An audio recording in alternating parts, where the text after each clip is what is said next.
Graça e a paz, a graça e a paz, meus irmãos, tudo bom? Espero que todos sejam bem, na graça do Senhor. Espero que todos estejam cuidando bem de saúde, nada de gripe, e que Deus possa estar abençoando a cada dia, cada um de vocês. A nossa meditação hoje é no Salmo 42, aquele salmo conhecido, gostoso, que nós sabemos. Mas eu não vou falar do salmo todo, eu quero usar apenas os 2 primeiros versículos do Salmo 42, que fala assim: Como suspira a coça pelas correntes das águas, assim por ti, ó Deus, suspira a minha alma. A minha alma tem sede de Deus, do Deus vivo. Quando irei e me verei perante a face do Senhor? Só nesses 2 versículos que eu quero estar meditando nessa noite, meus irmãos. O salmista busca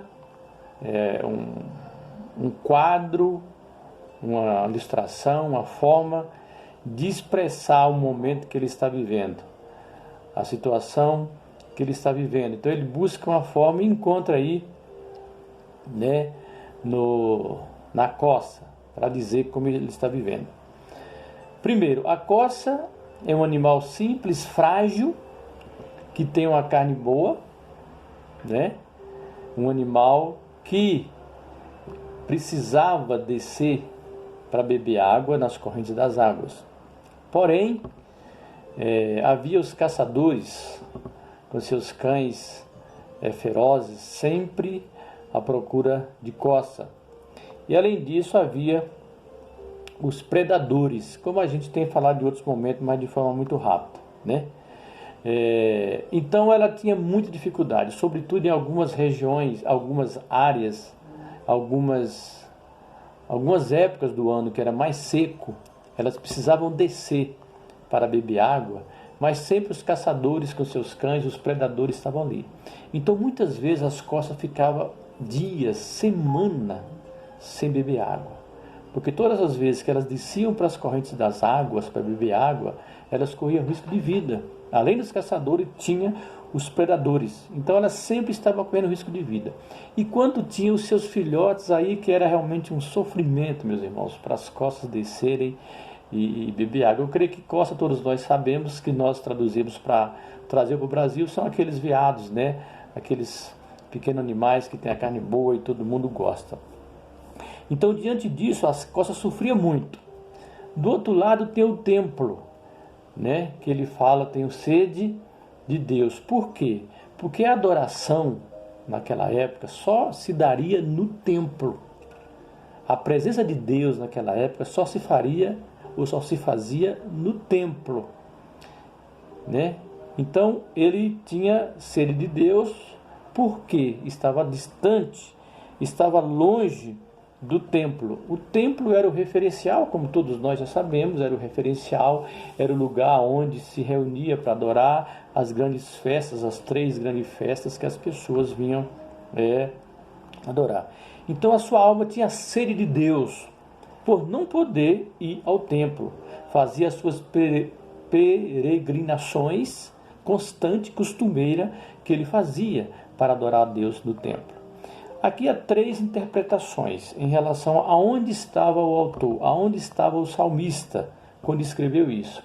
Uns diziam que ele morava perto do Monte Hermon, e ele estava enfermo, e ele não poderia subir em Jerusalém para adorar no templo, que ele morava perto do Monte Hermon, estava doente e não tinha como subir a Jerusalém para adorar no templo.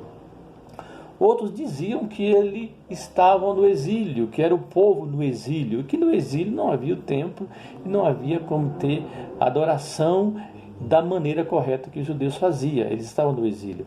Mas outros dizem que ele estava em guerra, e pelo fato de estar em guerra não tinha como retornar também para adorar no templo. Então ele sentia essa dor, sentia essa sede, seja lá qual seria o motivo, o lugar de adoração, o lugar da presença de Deus, o lugar onde sentia a presença de Deus era no templo, em nenhum outro lugar. E ele fala aqui, adorar o Deus vivo. Segunda coisa, adorar o Deus vivo. Por quê? Porque havia muitos deuses, ídolos, que os povos vizinhos adoravam. Havia muitos deuses, né? Muitos ídolos que os povos vizinhos adoravam. E nós sabemos que muitas vezes Israel chegou a adorar esses deuses também, afastou de Deus todas essas questões. Mas ele fala aqui, ao Deus vivo, que eu tenho sede, que eu gostaria de estar adorando, ao Deus da promessa, ao Deus da aliança, ao Deus que intervém, ao Deus que acompanha, ao Deus que cuida, ao Deus que agiu no passado, ao Deus que age no presente e ao Deus que agirá no futuro. A esse Deus eu tenho sede de adorar, ao Deus que perdoa, ao Deus que ama, que perdoa, que recebe e que aceita de volta em seus braços todas as vezes que nós buscamos colocar, consertar a nossa vida. Então é esse Deus que é o Deus vivo, o Deus presente, o Deus que age, o Deus da história. A esse Deus a minha alma tem sede, muita sede de adorar. Uma outra coisa que ele coloca em relação ao Deus vivo, o sinal da sede é sinal de falta de água. Quando nós temos sede, significa que precisamos de água. E nós podemos ficar muitos dias sem alimentação, sem comer. Mas não podemos ficar tantos dias sem água, porque o nosso corpo é formado mais de água. E a água é vital para o nosso corpo. E assim ele está dizendo, assim como a sede, assim como a água é vital para o corpo, a presença de Deus, a companhia de Deus é vital para que eu possa viver. A presença de Deus é vital para que eu possa viver. É interessante que o salmista, ele não se dá por satisfeito apenas com o aprendizado, apenas com o estudo da palavra, apenas com a oração, apenas com o serviço. Ele sabia que tudo isso, que os livros, que os estudos, que a oração, tudo isso é interessante, é importante para o crescimento espiritual. E ele fazia tudo isso. Mas ele não se dava por satisfeito só isso. Ele queria ter experiências pessoais com Deus. Ele queria sentir a presença de Deus. Ele queria a companhia de Deus. Ele não era um teórico. Pessoas que viviam da teoria, de ouvir falar, das experiências dos outros, que lia a Bíblia, que orava, tal. Ele não se sentia, não se dava satisfeito por isso. Ele queria sentir, desejava sentir a presença de Deus. Isso é muito importante. É a presença de Deus. E por isso, por falta dessa presença de Deus, ele estava ficando doente. Se você ler, e gostaria até de sugerir você ler depois os restantes dos versículos do Salmo 42, onde que ele fala que vai ficar doente, ele entra em depressão, tudo isso é por causa da ausência de Deus. Ele começa a ficar triste demais, profundamente triste, começa a ficar depressivo e começa a ficar doente. Mas aí não vou entrar no caso agora dos demais versículos. Meus irmãos, nós podemos fazer um paralelo bem diferente do momento que estamos vivendo hoje. Fazer um paralelo bem diferente do momento que estamos vivendo hoje. Nós estamos longe da igreja, estamos longe do templo, né? E todos nós estamos aqui angustiados para voltarmos para a igreja. E claro, com razão. Porque na igreja nós temos a comunhão, na igreja nós temos a celebração, na igreja nós temos o culto junto, um momento gostoso, quase mágico às vezes, de estar todo mundo junto ali, celebrando em comunhão. No momento da gente abraça, né? Falta o abraço, falta o beijo, falta tudo isso. Isso tudo acontece na igreja e estamos distantes. Por isso que eu falo um paralelo bem diferente. Hoje nós não dependemos da igreja, não dependemos do templo para sentir, para buscar, para ter a companhia do nosso Deus. como o salmista sentia naquela época. Hoje, nós somos o templo, nós somos a casa da sua habitação, nós somos a casa onde ele mora. Não precisamos da igreja, não precisamos do templo para sentir a sua presença. Nós adoramos em todo canto, em todo lugar. Em todo canto, em todo lugar, é lugar da adoração.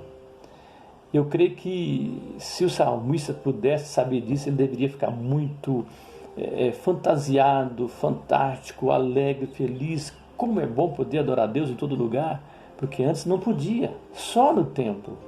Então nós não dependemos, nós não precisamos da igreja, do templo para adorar. Lógico que a igreja é fundamental, é necessária, mas o que nós precisamos, a pressa que nós devemos ter, primeiramente, meus irmãos, é de colocarmos as nossas vidas no altar do Senhor. A nossa pressa maior é de colocarmos as nossas vidas no altar do Senhor, porque nós adoramos em todo tempo, em todo lugar, em todas as maneiras. Nós precisamos consertar com Deus. Nós precisamos fazer uma reflexão, uma sondagem. Como estamos com Deus nesse momento? Como estamos vivendo com Deus nesse momento? Porque devemos e podemos ter uma vida íntegra, correta, reta, justa, independente da igreja. Mas é lógico que todos nós estamos com saudade, com vontade de retornar. E claro que eu também estou. Mas é totalmente diferente do salmista, que só poderia adorar no templo, só poderia sentir a presença de Deus no templo. Isso é muito importante. Mas, meus irmãos, que nós possamos pensar como estamos vivendo nesse momento, como está a sua vida nesse momento. E ainda mais, como eu falei nos últimos cultos que nós tivemos, pensa aqui no salmista, de maneira bem diferente, busca sentir a presença de Deus. Como eu tenho dito também, Deus está presente, independente de sentimento, de arrepio, de emoções, Ele está presente. Mas é gostoso sentir a sua presença. Pensa nisso e busca sentir a presença do Senhor e põe e coloca a sua vida no altar a cada dia, tendo uma vida simples na presença de Deus. Amém, meus irmãos? Vamos orar? Maravilhoso Deus, nós te agradecemos por esse dia, por esse momento. Agradecemos ao Senhor pela tua palavra, te agradecemos pela experiência do salmista no Salmo 42.